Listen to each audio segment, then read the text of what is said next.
오늘 본문 1절에서 3절을 보면 다윗이 천부장과 백부장 곧 모든 지도자로 더불어 의논을 하게 됩니다.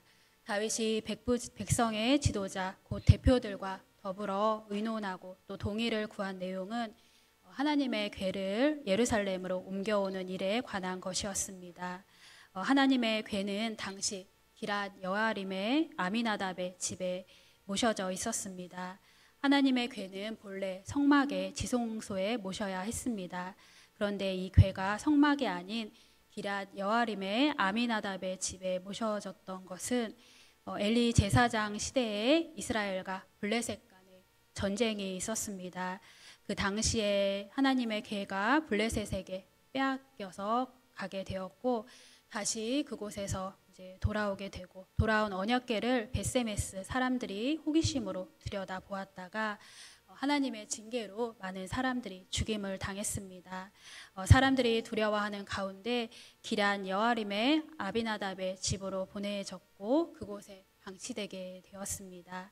하나님의 궤는 처음 아미나답의 집에 들어간 때로부터 무려 70년간이나 방치되고 있었던 것입니다. 그리고 사람들은 점차 하나님의 궤에 대해서도 잊어가고 있었습니다. 하나님의 궤는 하나님께서 이스라엘 가운데 계신다라는 그런 의미를 가지고 있습니다. 하나님과 이스라엘 간의 언약 관계를 상징하는 매우 중요한 거룩한 물건입니다. 그래서 중요한 국가 행사나 국가의 운명을 좌우할 전쟁이 벌어지는 곳에 하나님의 궤를 함께 가져가곤 했습니다. 그런데 언제부터인가 자신들의 목적과 또 유익을 위해서 하나님을 부르는 그런 방편으로 언약궤를 사용하게 되었습니다. 그리고 블레셋과의 전투에서도 단지 자신들의 처한 위기를 극복하기 위해서 자신들이 처한 위기를 모면하기 위해서 하나님의 궤를 가지고 간 것입니다. 결과적으로 블레셋과의 전쟁에서 지게 되었지만 백성들은 여전히 자신들의 삶에 대해서 자신들의 잘못에 대해서 자신들의 신앙에 대해서는 돌아보지 못했고 하나님의 궤를 더 이상 필요하지 않은 것으로 생각하게 되었습니다. 그런데 하나님을 진심으로 경외했던 다윗이 마침내 이스라엘 전체를 다스리게 되자 다윗은 하나님과 이스라엘과의 관계를 회롭게 하고 바르게 세우고 또 이스라엘 백성들의 신앙을 다시 회복하기 위하여 하나님의 궤를 수도인 예루살렘으로 옮겨오고자 했습니다.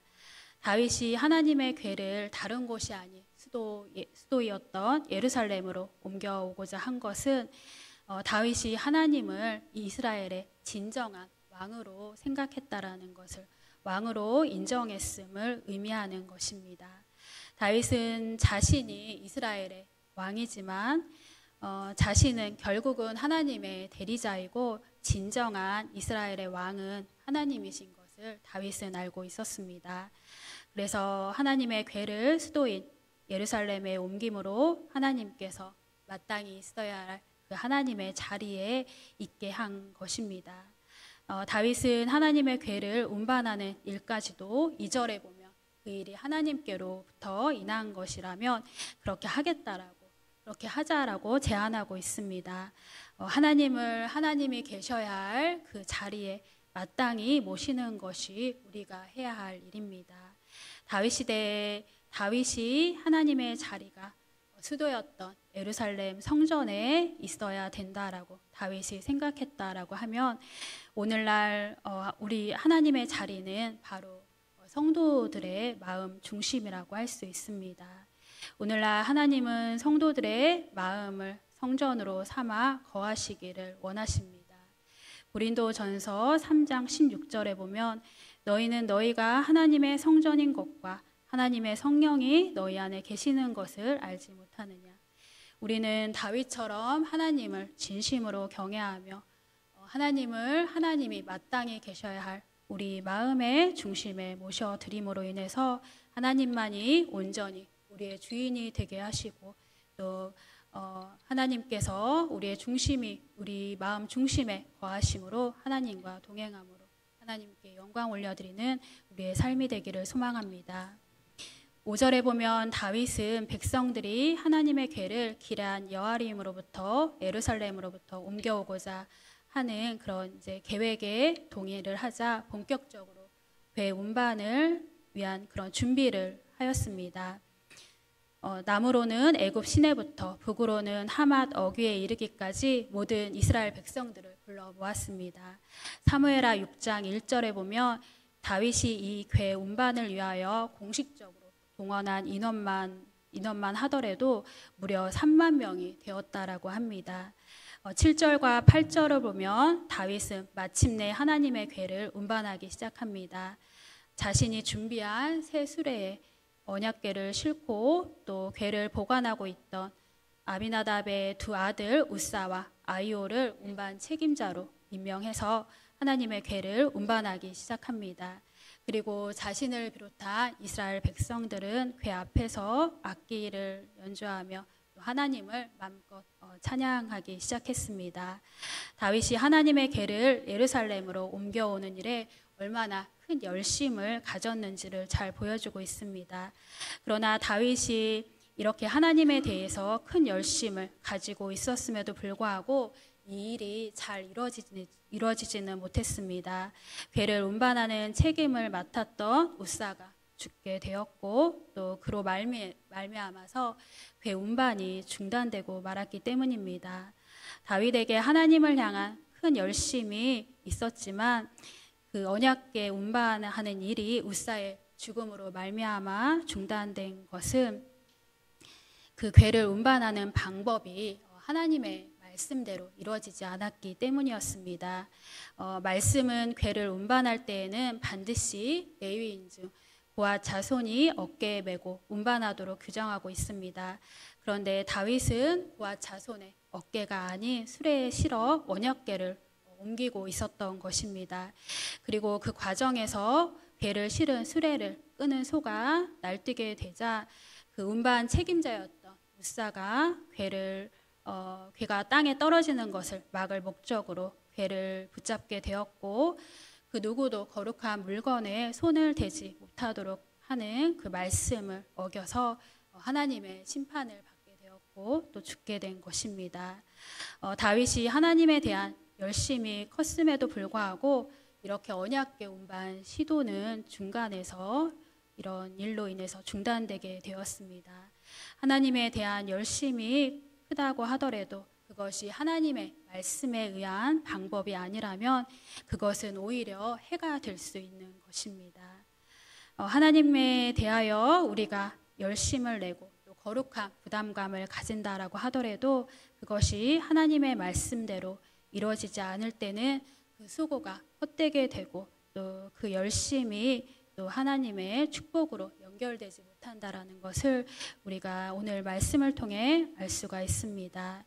우리가 언제나 하나님의 말씀을 잘 깨닫고 또 그 말씀을 순종함으로 하나님께서 우리 가운데 말씀대로 주시고자 하는 그런 은혜를 누릴 수 있는 저희가 되기를 소망합니다. 13절에 보면 다윗이 궤를 다윗성으로 옮기지 못하고 가드 사람 오베데돔의 집으로 메어가게 합니다. 다윗성으로 옮기지 못하고 오베데돔의 집으로 가게 한 것은 이런 재앙으로 인해서 우사가 죽게 되었고 다윗의 마음 가운데 두려움이 생겼기 때문입니다. 그런데 14절을 보면 궤가 오베데돔의 집에 머무는 동안 하나님께서 오베데돔의 집에 많은 복을 내리셨다라고 기록되어 있습니다. 오베데돔은 고앗 계열에 속한 레위인으로서 훗날 그와 그의 자손은 성전의 문지기가 되었습니다. 오베데돔은 우사를 죽게 한 궤가 그의 집에 머물러야 했을 때 그 궤를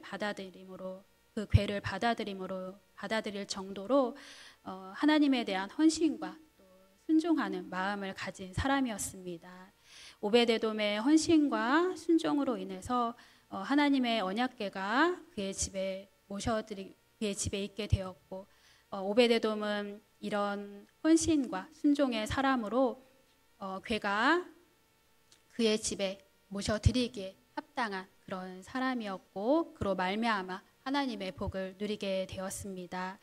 괴가 그에게 복을 준 것이 아니라 오베데돔이 하나님의 축복을 받기에 합당한 자였고, 그 괴가 오베데돔의 집에 모셔지는 동안 그의 헌신과 그의 순종으로 복이 임한 것이었습니다. 오베데돔은 복을 받기에 합당한 사람으로 준비되었던 사람입니다. 괴 자체가 복이 될 수 없는 것은 엘리 제사장 시절에 이스라엘 군대가 블레셋과의 전쟁에서 이 괴를 들고 나갔지만 그 전쟁에서 졌습니다. 또 언약궤를 가져갔던 블레셋에서는 독한 종기로 많은 사람들이 죽임을 당했습니다. 그리고 벳세메스 사람들이 괴를 들여다 보았을 때 사무엘상 6장 19절에 보면 5만 70명이나 되는 사람이 죽는 일도 있었습니다. 하나님의 복은 하나님에 대한 사랑과 또 헌신과 또 순종으로 주어진다라는 것을 우리가 생각해 볼 수 있습니다. 오베데돔에게 복을 주신 하나님은 우리가 하나님을 향하여 합당한 믿음을 가질 때, 합당한 신앙을 가질 때 동일한 복을 우리에게 베풀어 주실 것을 믿습니다. 오늘도 오직 주님만이 우리의 주인이 되는 삶을 살아갈 수 있도록, 또 우리가 말씀을 잘 깨닫고 말씀을 잘 지키며 하나님께서 우리 가운데 주시고자 하는 그 복을 누리는 우리 모든 성도님들 되기를 주님의 이름으로 축원합니다. 기도하겠습니다.